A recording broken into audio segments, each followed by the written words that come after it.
बातें करते हम खेतों की और उसके रखवाली की, बाग बगीचा फल फूलों और फसलों की हरियाली की। हम बीजों की बातें करते उत्तम जल संसाधन की, हम तकनीकी बातें करते फसलों के उत्पादन की।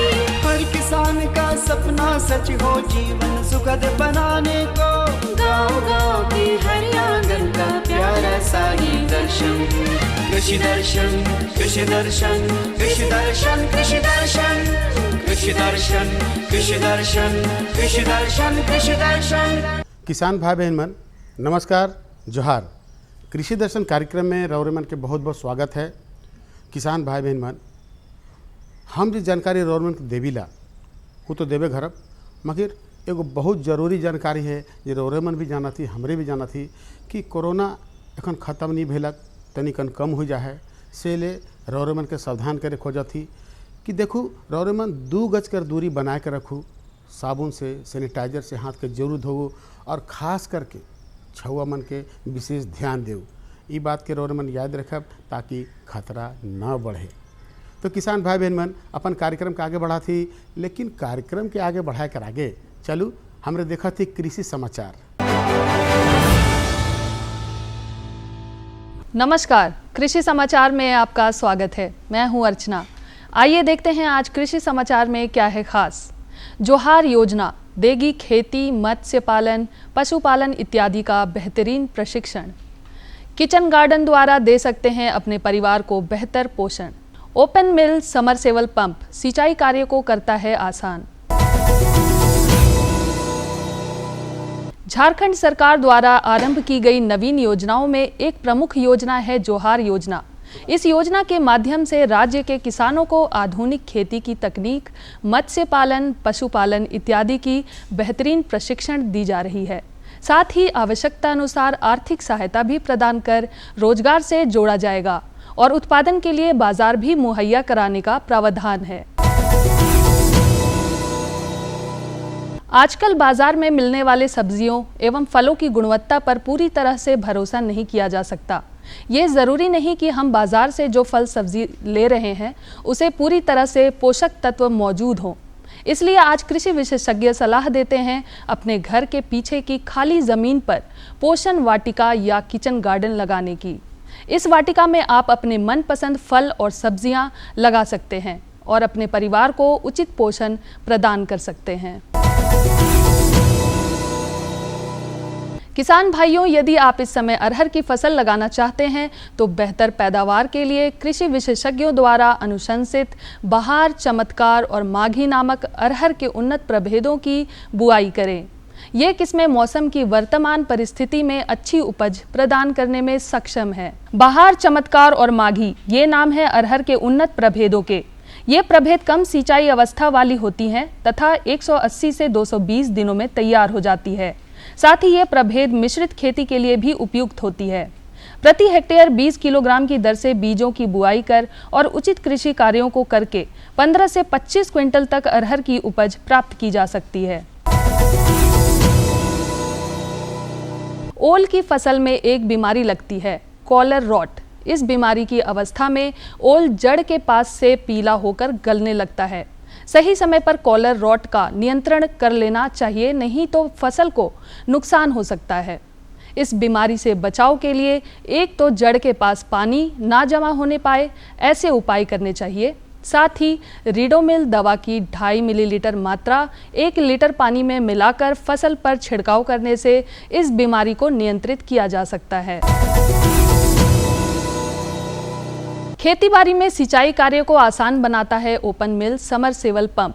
यह पंप गहरे कुओं, तालाब, नहर इत्यादि से पानी खींचकर खेतों तक आसानी से पहुंचाने में सक्षम है। गहरे कुओं, दूर स्थित तालाब, नहर या अन्य जल स्रोतों से पानी खींचकर खेतों तक पहुंचाता है यह ओपन मिल समरसेबल पंप।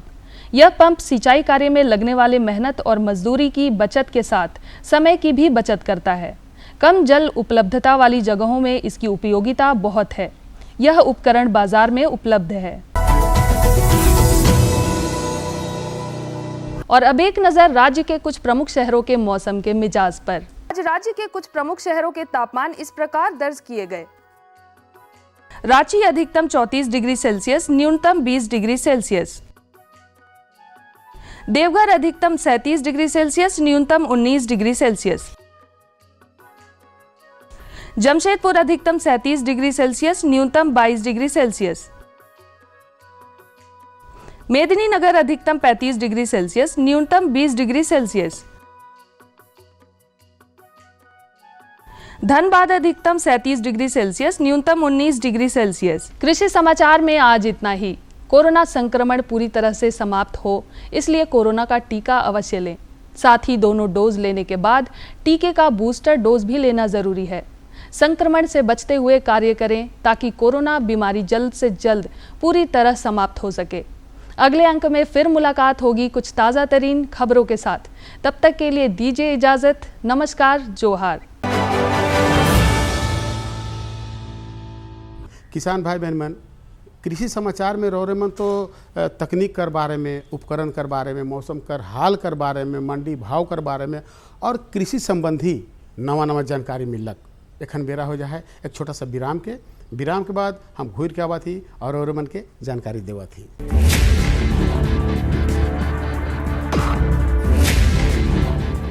भोजन, जल और शुद्ध वातावरण हमारे जीवन का मुख्य आधार है और कृषि इसका मूल स्तंभ। पिछले 60 वर्षों में विज्ञान आधारित कृषि का व्यापक प्रसार हुआ है। साथ ही कृत्रिम संसाधनों के बढ़ते प्रयोग से कृषि की सतत क्षमता पर चिंताएं बढ़ी हैं। प्रधानमंत्री श्री नरेंद्र मोदी जी के दूरदर्शी नेतृत्व के अंतर्गत रसायन मुक्त जैविक खेती एक महत्वपूर्ण प्रयास है। रसायन मुक्त जैविक खेती को बढ़ावा देने के लिए 5 वर्ष पूर्व सरकार ने परंपरागत कृषि विकास योजना तथा उत्तर पूर्व भारत में जैविक मूल्य श्रृंखला योजनाएं आरंभ की। ऑर्गेनिक फार्मिंग को देश भर में बढ़ावा देने के लिए सरकार अनेक प्रयास कर रही है। इसके लिए परंपरागत कृषि विकास योजना के तहत काम किया जा रहा है। न सिर्फ ऑर्गेनिक फार्मिंग को बल दिया जा रहा है, बल्कि उसके लिए वैल्यू एडिशन और मार्केट की व्यवस्था भी की जा रही है। भारत सरकार एवं किसानों के सम्मिलित प्रयासों से आज देश के लगभग 36 लाख किसान 38 लाख हेक्टेयर क्षेत्र में जैविक खेती कर रहे हैं। इसके अतिरिक्त हमारे देश के अनेक ऐसे क्षेत्र हैं जहां आज भी पारंपरिक जैविक खेती हो रही है। इन पारंपरिक जैविक क्षेत्रों को जैविक प्रमाणीकरण सुलभ कराने हेतु पीजीएस के अंतर्गत लार्ज एरिया सर्टिफिकेट का प्रावधान किया गया है। इस प्रक्रिया की विशिष्टता ये है कि इसमें प्रमाणीकरण मात्र 2 से 3 महीनों में हो जाता है, जबकि सामान्य परिस्थितियों में इसमें 2 से 3 वर्ष का समय लगता है। अंडमान निकोबार केंद्र शासित प्रदेश के कार निकोबार एवं नैन काउरी द्वीप समूह देश के सर्वप्रथम ऐसे प्रमाणीकृत जैविक क्षेत्र हैं। अभी हाल ही में संपूर्ण लक्षद्वीप को जैविक खेती के रूप में प्रमाणित किया गया है। वर्ष 2016 में सिक्किम राज्य पूर्ण जैविक कृषि राज्य के रूप में प्रमाणित हो चुका है। सुदूर उत्तर में हिमालय श्रृंखला के बीच स्थित लद्दाख ने भी पूर्ण जैविक के लक्ष्य की ओर बढ़ना शुरू कर दिया है। जैविक उत्पादों को बाजार सुलभ कराने तथा किसानों की उपभोक्ताओं तक पहुंच बनाने के लिए एक समर्पित जैविक खेती पोर्टल भी बनाया गया है। जैविक खेती पोर्टल के जानकारी मंच और विपणन मंच के माध्यम से किसानों को उच्च गुणवत्ता उत्पादन तथा बाजार उपलब्ध कराया जा रहा है। आशा है देश के सभी राज्य अपने जैविक क्षेत्रों का विस्तार करेंगे और देश में जैविक कृषि क्रांति को मजबूत करने में योगदान देंगे।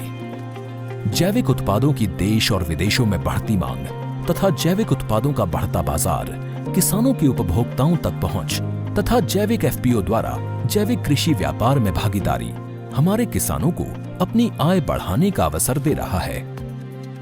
पिछले 5 वर्षों में जैविक कृषि उत्पादों का निर्यात दोगुने से अधिक बढ़कर 7,000 करोड़ रुपए से अधिक का हो गया है और इसमें प्रतिवर्ष 20% से अधिक की वृद्धि हो रही है। उम्मीद है पारंपरिक क्षेत्र के किसान भी इस बढ़ते बाजार से लाभान्वित होंगे और जैविक कृषि आंदोलन को आगे बढ़ाएंगे। किसानों की मुस्कान, समृद्ध हिंदुस्तान की है पहचान।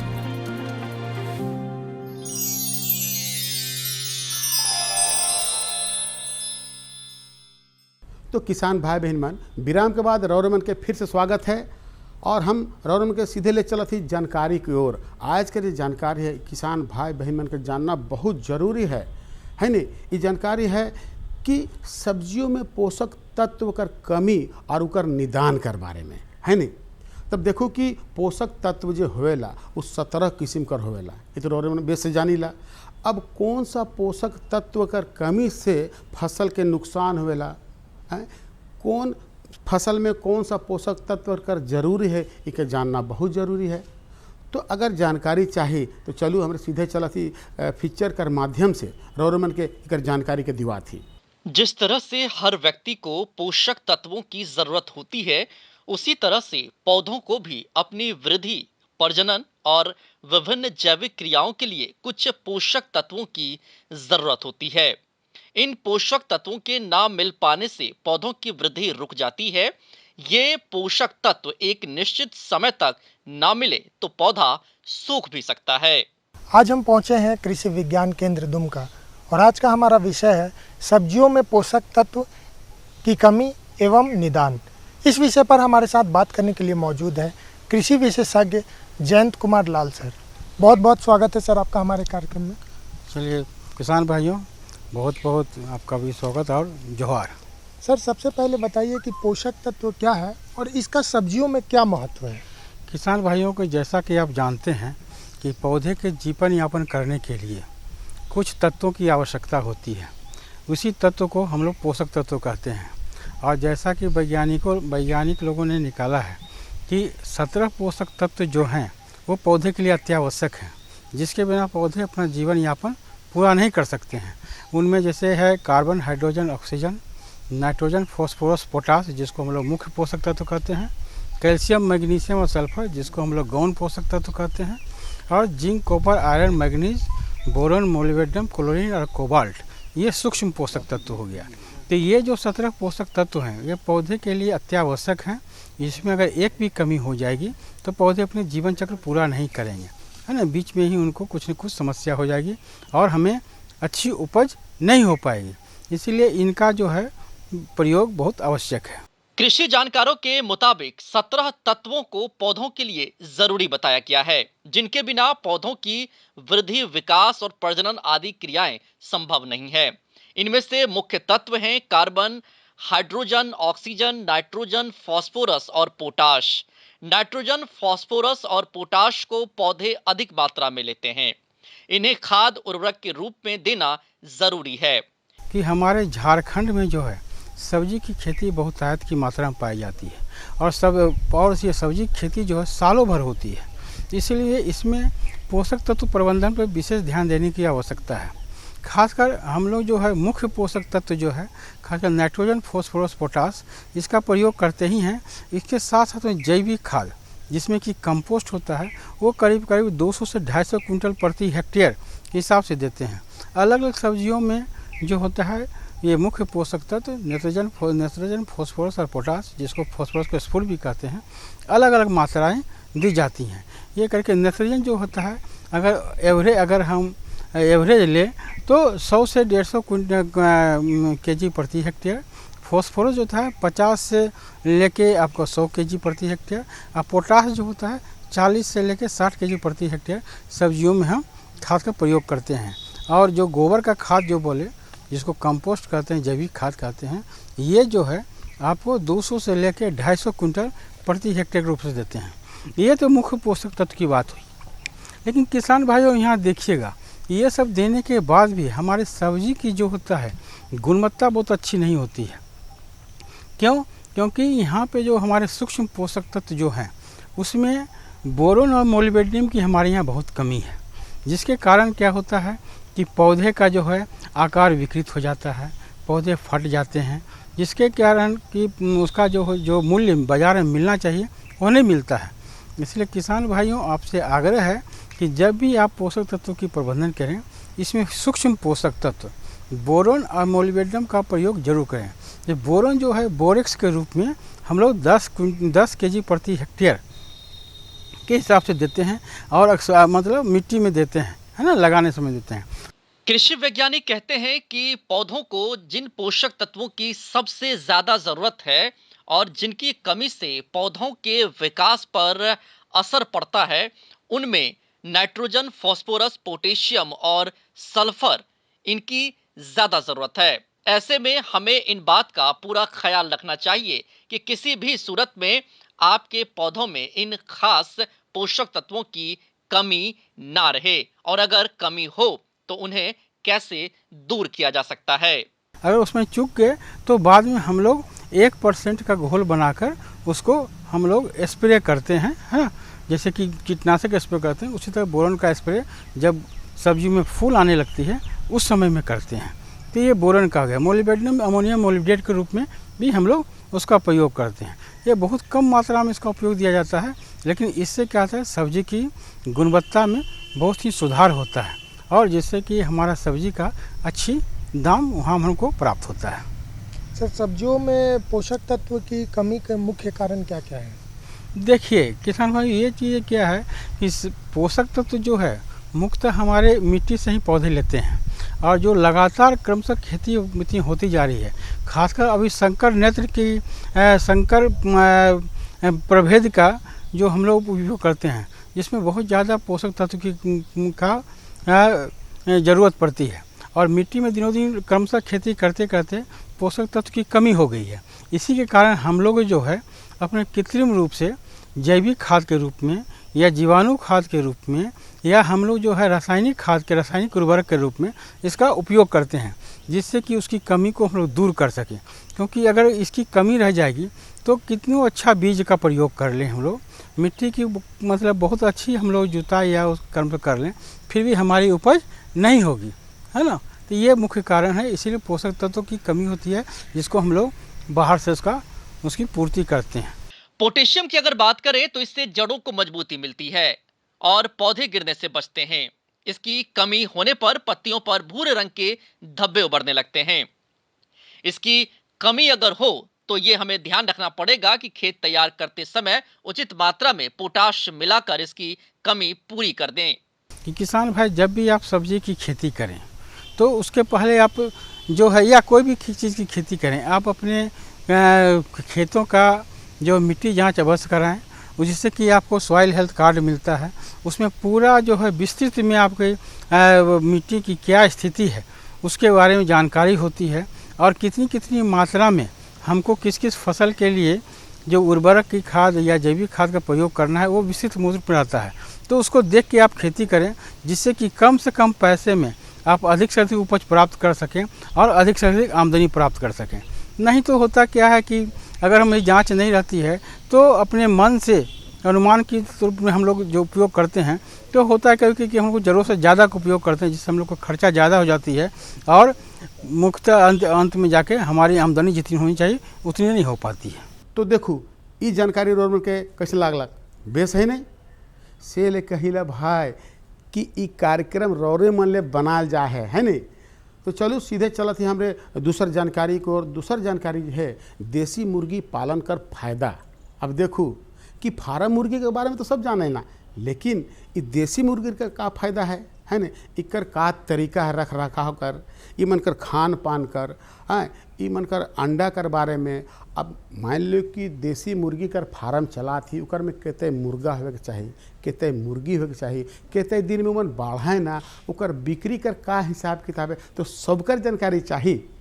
तो चलो हमरे कर जो विशेषज्ञ साहब हैं उनकर से जानकारी लेवा थी। इस कार्यक्रम में खेतीबाड़ी और पशुपालन से संबंधित बातचीत करते हैं। इसी सिलसिले में कृषि विज्ञान केंद्र दुमका में आए हुए हैं। इस समय डॉक्टर संजय कुमार हैं, जो कि देसी मुर्गी पालन के क्या फ़ायदे हैं उनके बारे में वो जानकारी देंगे। आइए इन विषयों में इनसे विस्तृत जानकारी लेते हैं। सबसे पहले तो आपका स्वागत है। जैसा कि ही हम लोग जान रहे हैं कि किसान बंधु जो अपने घर में गाय, मुर्गी, सूअर, बकरी ये सब जानवर रखते हैं, और ये कोई आज की बात नहीं है, पुरखों से रखते आ रहे हैं। और ख़ास करके अगर उसमें हम मुर्गी की बात करें, देसी मुर्गी की बात करें, जो घर के पिछवाड़े में 4-5 की संख्या में किसान बंधु रखते हैं, तो इनसे ना केवल उनको अपनी एक आय का स्रोत मिलता है, बल्कि इनसे जो अंडा या मांस के रूप में हम लोगों को जो मिलता है किसान बंधुओं को, उनसे उनकी जो एनिमल्स प्रोटीन्स है उनकी भी पूर्ति होती है। तो हम लोग बात करें कि देसी मुर्गी से क्या फ़ायदा है। इससे ना केवल किसानों की आय की वृद्धि होती है, बल्कि राष्ट्रीय आय में भी इसका जीडीपी की अगर हम लोग बात करें, राष्ट्रीय आय की बात करें, तो उसमें भी काफ़ी वृद्धि मिलने को देखने को मिलती है। अब ये बात होती है कि जो हमारी देसी मुर्गी है वो आपका जो खाने में लगभग जो 70% इनकी जो खपत होती है, खर्चा होती है, वो खाने पर खर्चा होती है। और ये देसी मुर्गी जो हमारे घर के पिछवाड़े में रखते हैं, ये हमारे घर के जो अवशिष्ट खाना है, जो रसोई घर के अवशिष्ट खाना है, जो हमारे खेत दलिहान में खलिहान से बचे हुए टुकड़े हैं, उसी को खा करके ये एनिमल्स प्रोटीन्स के रूप में, चाहे वो अंडा के रूप में हो या मांस के रूप में है, वो हमारे किसान बंधुओं को मिलती है। तो कहने का मतलब है कि ये देसी मुर्गी बिना किसी खर्चा के उनको आय का एक साधन मिलता है। और ख़ास करके जो हमारे ग्रामीण परिवेश में जो शारीरिक श्रम है, जो किसान बंधुओं के जो बुजुर्ग लोग हैं जो खेत पे काम शारीरिक श्रम नहीं कर पा रहे हैं, तो उनकी भी क्षमता का मुर्गी पालन पाल करके वो अपना समय का सदुपयोग कर सकते हैं। लेकिन इधर कुछ दिनों में जो हम लोग देख रहे हैं कि कुछ परेशानी हमारी देसी मुर्गी में आ रही है। पहला जो परेशानी देखने को मिल रही है वो अंडा की संख्या के रूप में है। देसी मुर्गी हमारा 60 से 70 अंडा ही हमको साल में दे पाती है, तो इससे किसानों को जो अपेक्षित लाभ मिलना चाहिए वो लाभ नहीं मिल पाता है। तो सबसे पहले जो हमारी देसी मुर्गी जो है उनको आजकल के ये में कुछ नस्ल में हमारा इम्प्रूव्ड हुआ है, जैसे ग्राम प्रिया हो गया, वनराजा हो गया, और इसी कड़ी में झारखंड में हमारा झारसिम हो गया, सोनाली हो गया। ये कुछ अच्छी ब्रीड है जिसको अगर हम लोग पालते हैं तो देसी मुर्गी की अपेक्षा 60-70 अंडा की अपेक्षा हमें 200 से 300 अंडा की प्राप्ति हो सकती है। तो अगर केवल हम लोग थोड़ा सा ब्रीड को बदलें, इम्प्रूव ब्रीड को लाएं जो हमारे यहाँ की है, तो हमारी आय में दुगनी से तिगुनी वृद्धि हो सकती है। उसके बाद इसमें जो हमारी जो मांस की है वो भी लगभग 3 महीना में लगभग 1 केजी का मांस इसको हमको मिल जाता है। तो इस प्रकार देखते हैं कि ना केवल अंडा के रूप में बल्कि मांस के रूप में भी कुछ हम लोग अगर ब्रीड बदलते हैं तो उससे हमें लाभ मिलता है। एक चीज़ और है जो कि जैसे कि हम लोग के एनिमल प्रोटीन्स के सोर्स के रूप में दूध हुआ या मांस हुआ, ये मिलना चाहिए, शरीर को मिलना चाहिए। लेकिन चूँकि इनकी जो रहन सहन है, खान पीन की शक्ति है, जो इनकी परचेजिंग पावर है, वो काफ़ी निम्न होने के कारण ये खरीद के खा नहीं पाते हैं। तो अगर हम लोग देसी मुर्गी अगर घर में रख रहे हैं तो ये समय बेसमय तो पैसा के रूप में बेच करके मिलते भी हैं, बल्कि अगर वो उसे खाते हैं तो हमारे बच्चे को, हमारी जो गर्भवती महिलाएं हैं, जो कामकाजी महिलाएं हैं, जो घर के आदमी हैं, तो उनको अंडा के रूप में, मांस के रूप में एक अच्छी प्रोटीन्स युक्त सेवन भी वो ले सकते हैं, जिनकी उनकी स्वास्थ्य में बड़ा वृद्धि भी होगी। तो इस प्रकार से हम देखते हैं कि जो है देसी मुर्गी ना केवल हमें कम पैसा पर, कम खर्च पर वो पाल सकते हैं, आय भी वृद्धि हो सकती है। अगर हम लोग देसी मुर्गी पाल रहे हैं तो पहला जो देखने को मिलती है कि उनके लिए एक अच्छा घर होना चाहिए। दबड़े में रखते हैं जो कि सही नहीं है स्वास्थ्य के दृष्टिकोण से। दूसरी चीज़ है कि उनकी जो मदर कैपेबिलिटी है, फोस्टिंग है, ब्रूडिंग जो कैपेबिलिटी है वो होनी भी चाहिए, अच्छी होनी चाहिए। तीसरा चीज़ है कि इनमें होने वाली जो बीमारी है, खास करके जो हमें देखने को मिलती है, रानी खेत हो गया, चेचक हो गया, और गम्बोरो डिजीज़ हो गया, साल्मोनेलोसिस हो गया, ये सब कुछ बीमारी है। तो इनसे बचाव हेतु टीकाकरण भी करना चाहिए। और किसान बंधुओं को चाहिए कि वह 3 से 4 दिन की उम्र का जो चूजा है उसको रानी खेत का F1 जिसको लसोटा बोलते हैं वो लगाएं। 13 से 14 दिन की उम्र पर उसको गम्बोरो का, IBD का वो टीका लगाएं। इससे ना केवल उसमें मृत्यु दर में कमी आती है बल्कि वृद्धि भी तेज़ी से बढ़ती है। उसके बाद पुनः हम लोग जो है रानी खेत का बूस्टर डोज जो है R2B टीका वो 5 सप्ताह की उम्र पर लगाते हैं। और इसी समय हम लोग चेचक का भी टीका लगाते हैं ताकि मुर्गियों में चेचक की बीमारी की समस्या ना हो। तो इस प्रकार देखते हैं कि अगर हम लोग देसी मुर्गी पाल रहे हैं तो कुछ उसको वैज्ञानिक तरीके अपनाएं तो हमारे ना केवल आय में वृद्धि होगी बल्कि हमारे किसान बंधुओं की स्वास्थ्य में भी सुविधा होगी। अब देखो आज ये 2 गो जानकारी रोम के सुंदर सुंदर बेस मिलक नहीं है ने आ तो से तो रोम में कहिले भाई कि देखो रोटिन कोई जानकारी है या हमर से कोई जानकारी चाहे तो पता के जरूर लिखू। पता है कार्यक्रम कृषि दर्शन द्वारा केंद्र निदेशक दूरदर्शन केंद्र रांची रोड रांची और पिन कोड संख्या है 834001। लेकिन हाँ रोमा से इजाज़त लेवा थी और इजाज़त लेवे के आगे एक बात बताए देवा कि देखो बहुत किसान भाई बहन मनकर चिट्ठी आवेला ओकर में कहे ना कि भाई देखो हम फलना दिन का रौरे के कार्यक्रम रहे के देख नहीं पाली हमके समझ नहीं आलक नुकसान हो गलक। तो भाई नुकसान कर बात न खे रौरे मन अपन मोबाइल कर यूट्यूब में फेसबुक में ट्विटर में जाके देख सकीला और जानकारी के पाई सकीला। तो आज रौरे मन इजाज़त दो मकिल यह दिना और यही बेरा नवा जानकारी के साथ और उपस्थित हुआ। तब तक इजाज़त दो। नमस्कार जोहार। हम बीजों की बातें करते उत्तम जल संसाधन की, हम तकनीकी बातें करते फसलों के उत्पादन की। हर किसान का सपना सच हो जीवन सुखद बनाने को, गाँव-गाँव के हर आंगन का प्यारा सा ये दर्शन। कृषि दर्शन कृषि दर्शन कृषि दर्शन कृषि दर्शन कृषि दर्शन कृषि दर्शन कृषि दर्शन कृषि दर्शन।